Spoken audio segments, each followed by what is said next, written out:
नमस्कार, मैं अशोक कुमार पांडे और स्वागत है आपका टीसीएच पर। नरेंद्र मोदी फाइनली इजराइल चले गए हैं, इजराइल पहुंचने वाले हैं।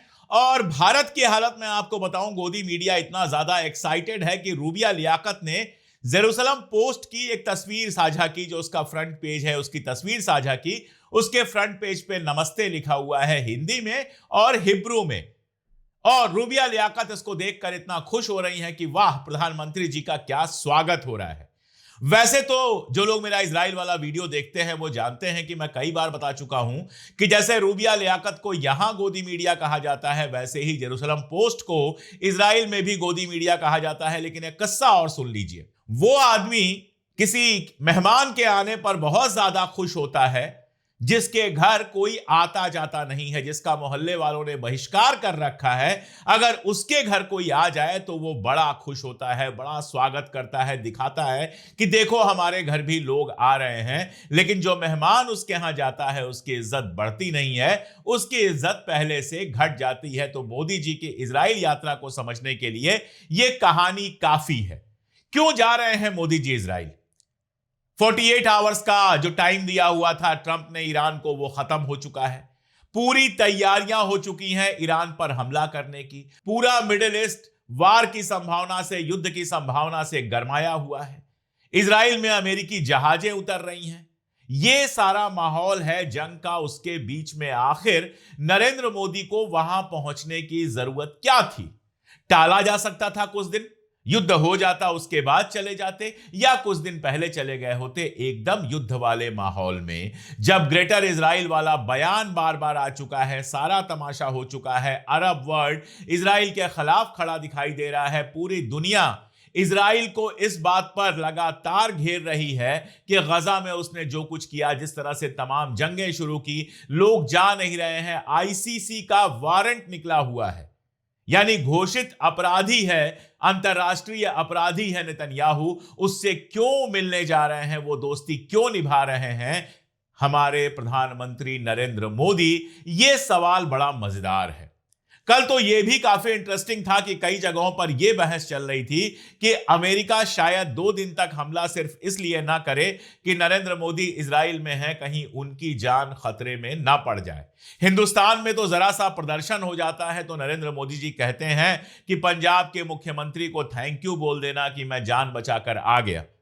और इजराइल में जहां जंग की तैयारी है, इस बात की कोई संभावना नहीं है, लेकिन होने को तो यह भी हो सकता है कि ईरान जब चारों तरफ से घिरता दिखे तो पहले अटैक कर दे।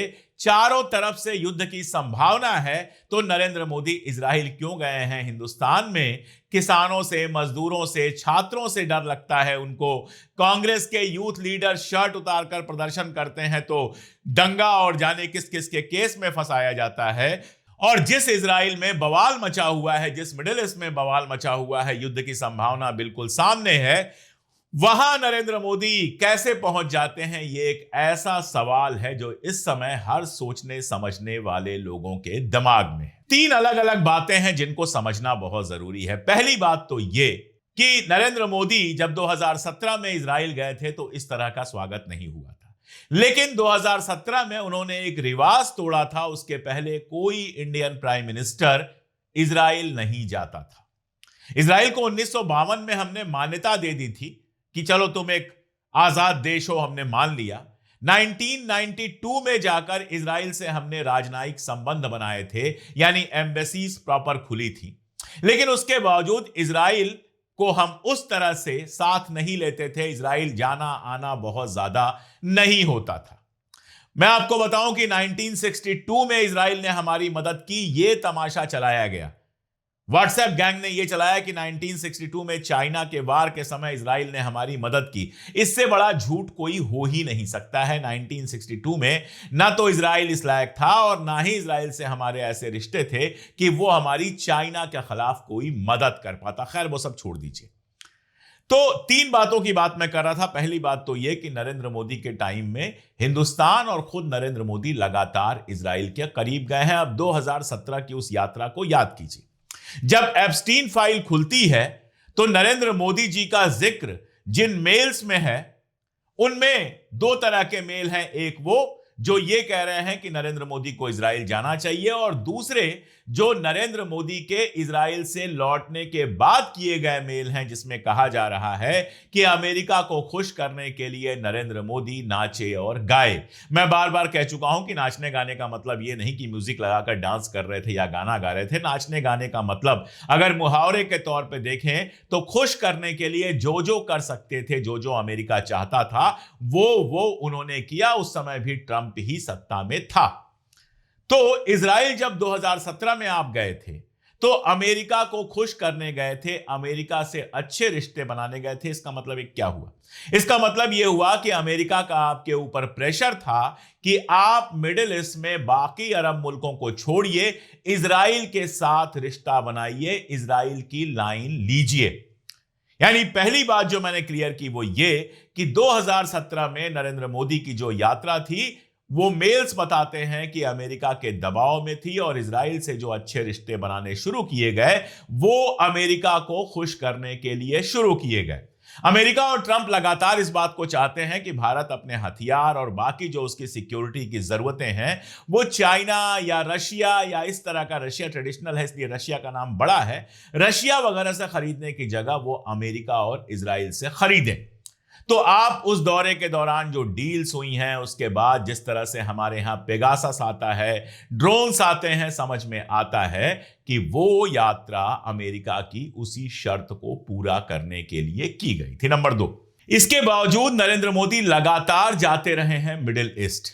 सऊदी अरबिया में MBS के साथ आपको उनकी फोटो मिल जाएगी, MBZ जो UAE में है उनके साथ फोटो मिल जाएगी, जाने को वो ईरान भी जाते रहे हैं। तो मिडिल ईस्ट की कंट्रीज में खास तौर पे जो अमीर कंट्रीज हैं, जैसे ओमान अभी वो गए थे, इन सब कंट्रीज में वो लगातार जाते रहे हैं और दिखाते ये रहे हैं कि इन कंट्रीज से भी उनका अच्छा रिश्ता है। और मैं मानता हूं ये ठीक ठाक कदम था कि चलिए इजराइल से भी आप काम चलाओ रिश्ता रखिए और अरब मुल्कों से भी रिश्ता रखिए जहां से आपको फायदा हो। आखिर अरब मुल्कों में हमारे बहुत सारे लोग नौकरी करते हैं और अरब मुल्क हमारी काफी मदद कर सकते हैं, पहले भी मदद करते रहे हैं, हमारे सामानों के लिए बड़ा बाजार है और भी बहुत सारे फायदे हैं। तेल आप कहां से लेंगे? मिडिल ईस्ट से ही लेना है। तो मिडिल ईस्ट के साथ आपने अच्छा रिश्ता बनाकर रखा है। अब यहां चीजों को रोकिए और कट करके आगे निकलिए। आपको याद होगा अभी MBZ यानी कि UAE के जो राष्ट्रपति हैं वो 3 घंटे के लिए भारत आए थे और 3 घंटे में उनका ऐसा स्वागत हुआ कि पूछिए मत। जब यह हुआ तभी समझना चाहिए था कि चक्कर क्या है। वो दौर ये था कि MBZ और MBS के बीच में सीधी तनातनी चल रही थी। यमन के अंदर UAE ने जिस तरह से जिन आप कह सकते हैं आतंकवादी कहना चाहें, लड़ाकू कहना चाहें, जो भी कहना चाहें, उनको जिस तरह से समर्थन दिया था और इजराइल का भी समर्थन था, यानी इजराइल और UAE मिलकर यमन में जो खेल करना चाहते थे वो यमन की जो UN वाली सरकार है, जिसको UN सरकार मानता है क्योंकि आधा से ज्यादा यमन तो हूथियों के पास है, उस इलाके की बात नहीं है, बात उस इलाके की है जहां सऊदी समर्थक गवर्नमेंट है, उसको गिराना चाहता था। आप जानते हैं कि सऊदी अरब ने वहां पर सेना भेजी और कुछ घंटों के अंदर UAE और इजराइल की जो महीनों की मेहनत थी, सालों की असल में मेहनत थी, उसको पूरी तरह से बर्बाद कर दिया। और उसके बाद सऊदी और UAE के बीच में रिश्ते लगातार खराब होते चले गए। बयान आए, हमले हुए, हमले मतलब जबानी हमले हुए, और यह समझ में आ गया कि UAE इजराइल के बहुत करीब पहुंच गया है। अब तो बयान भी आ चुका है इजराइल का जिसमें वो हेक्सागोनल एक्सिस बनाने की जो बात कर रहा है, उसमें एक ही अरब कंट्री का उसने नाम लिया है, वो UAE। नेतन्याहू का ये भी बयान आया है कि UAE को जो हमने किया कहा वो UAE ने किया। यानी UAE और इजराइल के बीच में एक रिश्ता है, बहुत करीबी रिश्ता है, और सऊदी अरब की UAE से फिलहाल दुश्मनी चल रही है। सऊदी अरब ने पाकिस्तान के साथ समझौता किया और UAE जब अकेला पड़ा सऊदी अरब में तो भागकर 3 घंटे के लिए MBZ आते हैं इंडिया। इसका मतलब बहुत क्लियर था कि MBZ इंडिया में यह मैसेज लेके आए थे कि हम आपके और इजराइल के साथ हैं। MBZ जो इंडिया आए थे उसके पीछे भी ट्रंप का इशारा हो सकता है और इसीलिए MBZ को 3 घंटों में इस तरह का स्वागत मिला। इसका मतलब यह हुआ कि नरेंद्र मोदी ने यह चुन लिया है कि मिडिल ईस्ट में बस 2 दोस्त रहेंगे हमारे, एक MBZ रहेंगे और दूसरा यानी एक UAE रहेगा और दूसरा इजराइल। इस तरह एक स्ट्रोक से पहले MBZ का स्वागत करके और अब इजराइल जाकर बाकी पूरे मिडिल ईस्ट को अपने से अलग कर चुके हैं, दुश्मन बना चुके हैं। टर्की तो पहले ही दुश्मन है, पाकिस्तान के साथ खड़ा था। सऊदी ने अभी तक कभी भारत के खिलाफ बयान दिया नहीं है। जब ऑपरेशन सिंदूर भी हुआ था तो दोनों मुल्कों से बराबर की बात की थी सऊदी अरबिया ने, ईरान ने भी की थी। ईरान हमारा बड़ा समर्थक एक जमाने में रहा है, जिस जमाने में उसने हमेशा कश्मीर के मुद्दे पर हमारा साथ दिया, पाकिस्तान का साथ नहीं दिया। पाकिस्तान के साथ उसकी अपनी दुश्मनी है। लेकिन अब आपने सुन्नी और शिया दोनों जो वर्ड्स है अरब के, उनको किनारे कर दिया। एक तरफ आपने यूएई को चुना और दूसरी तरफ इजराइल को चुना। यानी इजराइल की लीडरशिप में, इजराइल के नेतृत्व में जरा सा है इजराइल, लेकिन उसकी लीडरशिप में काम करना जैसे यूएई ने स्वीकार किया है, आपने भी स्वीकार कर लिया। यह मेरा दूसरा पॉइंट था। तीसरा पॉइंट और सबसे बड़ा पॉइंट यह है कि इस समय इजराइल अगर आप जा रहे हैं तो आप सीधे सीधे इजराइल का समर्थन कर रहे हैं ईरान के खिलाफ। कल मैंने एक कहानी सुनाई थी सद्दाम हुसैन और यासर अराफात की। यासर अराफात पीएलए के नेता थे, दुनिया भर में बड़ी इज्जत थी। सद्दाम हुसैन ने कुवैत के ऊपर हमला किया था, जंग चल रही थी। उस बीच में यासर अराफात पहुंच गए सद्दाम हुसैन से मिलने के लिए और उसका समर्थन कर दिया। नतीजा यह हुआ कि पूरा अरब वर्ल्ड यासर अराफात के खिलाफ हो गया और सद्दाम जब हार गया तो यासर अराफात अपनों के बीच में बिल्कुल अकेले पड़ गए और बाद में आप जानते हैं उनको जहर देकर मार दिया गया। बाद की जो उनकी जिंदगी थी वो हारती हुई जिंदगी थी, कोई जीती हुई जिंदगी नहीं थी। तमाम समझौतों वगैरह के बावजूद जो समझौते भी किए थे उन्होंने, वो भी बहुत झुककर, बहुत गिरकर किए थे। कोई बहुत इज्जत से ओस्लो समझौता नहीं हुआ था। अब भारत यासर अराफात नहीं है, इस बात को बहुत क्लियर समझिए कि भारत एक खुद मुख्तार मुल्क है, दुनिया का इंपॉर्टेंट मुल्क है, बड़ा मुल्क है और इस बड़े मुल्क का प्रधानमंत्री होने के नाते नरेंद्र मोदी की दुनिया भर में अपनी इज्जत है। इसमें कोई दो राय नहीं है। मैं ये नहीं कह रहा हूं कि नरेंद्र मोदी और यासर अराफात की ताकत एक जैसी है, नहीं, बिल्कुल नहीं, ये बेकार की बात हो। लेकिन यह सोचिए कि कल को जंग होती है तो क्या क्या संभावनाएं हैं। पहली संभावना तो यह है कि ईरान तबाह बर्बाद होगा। इसमें कोई दो राय नहीं है कि ईरान को काफी सारा नुकसान उठाना पड़ेगा। लेकिन ईरान ने एक बात क्लियर की है कि there will be no red lines this time, red lines will change this time. यानी इस बार अगर हमारे ऊपर हमला होता है तो हम उन सारी जगहों पर हमला करेंगे जो अमेरिका के सपोर्ट में हमें खड़ी दिखाई देंगी, चाहे वो यूएई हो, चाहे सऊदी हो, और इजराइल तो है ही। अब आप फर्ज कीजिए कि ईरान तबाह होता है लेकिन वहां सत्ता नहीं बदलती है और लड़ाई बहुत लंबी चलती है, जिसकी उम्मीद सबसे ज्यादा है। तो अगर यह लड़ाई लंबी चलेगी तो इजराइल भी तबाह बर्बाद होगा। अब इजराइल अगर तबाह बर्बाद होता है और लगातार इजराइल में भी परेशानियां चलती हैं, 12 दिन की जंग में हमने देखा था इजराइल परेशान हो गया था। अब अगर यह 12 महीने की जंग चलती है तो इजराइल के लिए भी बर्दाश्त कर पाना मुश्किल काम होगा। और अगर ईरान में रेजीम चेंज नहीं होती है, आयतुल्लाह खामनेई साहब ही सत्ता में बने रहते हैं, भले राष्ट्रपति वगैरह बदल जाएं, इसका मतलब यह है कि ईरान के साथ अब भारत के रिश्ते कभी पहले जैसे नहीं होने वाले, कम से कम तब तक जब तक नरेंद्र मोदी कुर्सी पर बैठे हुए। तो आपने एक ऐसा दुश्मन क्रिएट कर लिया जो इतिहास में कभी आपका दुश्मन नहीं रहा है, और आप एक ऐसा दोस्त बनाने की कोशिश कर रहे हैं जो इतिहास में कभी आपका दोस्त नहीं रहा। इसका असर ईरान के साथ आज सबसे मजबूती से कौन खड़े हैं? चाइना और रशिया। तो जाहिर है इस जंग में जब आप इजराइल के साथ जाकर खड़े होंगे तो रशिया के साथ अपने रिश्ते खराब करेंगे। वैसे भी रशिया से आपने तेल लेना बंद किया है तो रशिया कोई बहुत खुश तो है नहीं। ब्रिक्स में शामिल होकर जो एक तीसरा मंच आप खड़ा कर रहे थे, जो एक अल्टरनेटिव पावर आप खड़ा कर रहे थे, उसके अंदर आपकी हैसियत कुछ नहीं रह जाएगी। आप ब्रिक्स देशों के मसले पर खड़े नहीं होते।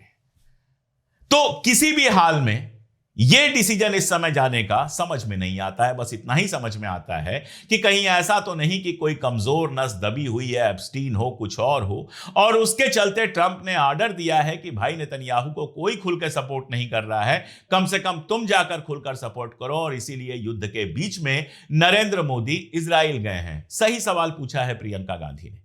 अभी बीबीसी पर एक रिपोर्ट आई है जो बताती है कि 100 से ज्यादा बच्चों की बीबीसी ने जब जांच की तो पता चला कि गोली उनको सिर पर या सीने में लगी है। यानी इजराइल के सैनिकों ने निशाना बना के गजा के बच्चों को मारा है।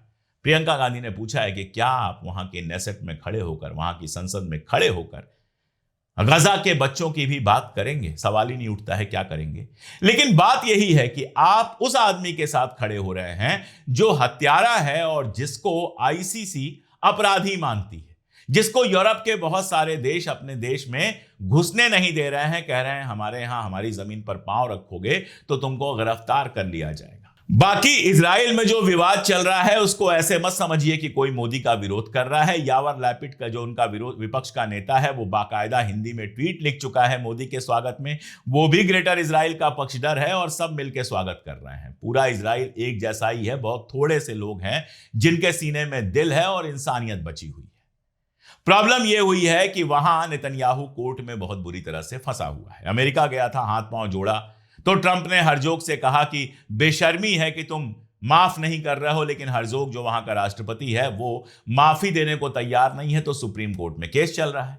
सुप्रीम कोर्ट का जो जज है वो इनकी सुनने को तैयार नहीं है, इसलिए सुप्रीम कोर्ट के जज से ये लोग नाराज रहते हैं। तो सुप्रीम कोर्ट के जज को उस कार्यक्रम में नहीं बुलाया गया है जिसमें नरेंद्र मोदी को भाषण देना है, उसको लेकर विपक्ष नाराज है। तो वो उनकी अपनी राजनीति है, उससे नरेंद्र मोदी का या भारत का कोई लेना देना नहीं है। और कहा ही है नेतन्याहू और उसके मंत्री ने कहा है, स्पीकर ने कहा है कि हम क्या करेंगे, जो एक्स एमपी और मिनिस्टर्स हैं उनको बुला के हाल भर देंगे हम। तो खैर हाल भरा रहेगा तो फोटो अच्छी आएगी, इससे ज्यादा नरेंद्र मोदी जी को भी कोई लेना देना नहीं है। लेकिन असल सवाल यही है कि भारत की विदेश नीति को उस मोड़ पर ले गए हैं नरेंद्र मोदी की, अब वहां से पीछे लौटना बहुत मुश्किल होगा। एक ऐसी जंग जिसमें हम न्यूट्रल बने रह सकते थे। जब भारत पाकिस्तान की लड़ाई हुई तो ईरान, सऊदी, इजराइल सब न्यूट्रल ही तो बने थे। किसने आकर आपकी सहायता की? कौन आकर आपके साथ खड़ा हो गया? सब न्यूट्रल बने हुए थे। आप भी बड़े आराम से इस लड़ाई में न्यूट्रल बने रहते, शांति की बात करते हैं, एक आध बार अपील कर देते कि भाई जंग ना हो, डिप्लोमेटिक तरीके से सुलझ जाए। लेकिन यह सब करने की जगह आप जाकर एक के साथ खड़े हो गए। अब आखिरी सिनेरियो क्या हो सकता है? आखिरी सिनेरियो हो सकता है कि फाइनली जंग ना हो। अब भी इस बात की संभावना है कि फाइनली जंग ना हो। अराक्ची जो वहां के विदेश मंत्री हैं ईरान के, वो कह चुके हैं कि हम किसी भी हालत में एटॉमिक बम नहीं बनाएंगे। हो सकता है कि इस बात को ट्रंप स्वीकार कर ले और लड़ाई ना हो। बहुत थोड़ी सी संभावना है, लेकिन हो सकता है। अब अगर लड़ाई नहीं होती है तो क्या होगा ये सोचिए। ईरान को भी आपने दुश्मन बनाया, बाकी पूरे अरब वर्ल्ड को आपने दुश्मन बनाया, और इजराइल से आपको ऐसा कुछ नहीं हासिल होना है बेइज्जती के अलावा, बदनामी के अलावा, जो देश के लिए फायदेमंद हो। अब यह महान विदेश नीति क्या कहलाती है? इजराइल जाने का क्या मतलब है? कौन सा दबाव है जो नरेंद्र मोदी इजराइल इस दौर में गए हैं जब कोई और नहीं जा रहा? ये ऐसे सवाल हैं जो बहुत दिनों तक पूछे जाते रहेंगे और बहुत दिनों तक इसके अलग अलग जवाब दिए जाते रहेंगे। आपको क्या लगता है, क्या वजह हो सकती है? बताइएगा कमेंट में, मैं भी पढ़ के कुछ समझने की कोशिश करूंगा। आज के लिए इतना ही, बहुत शुक्रिया।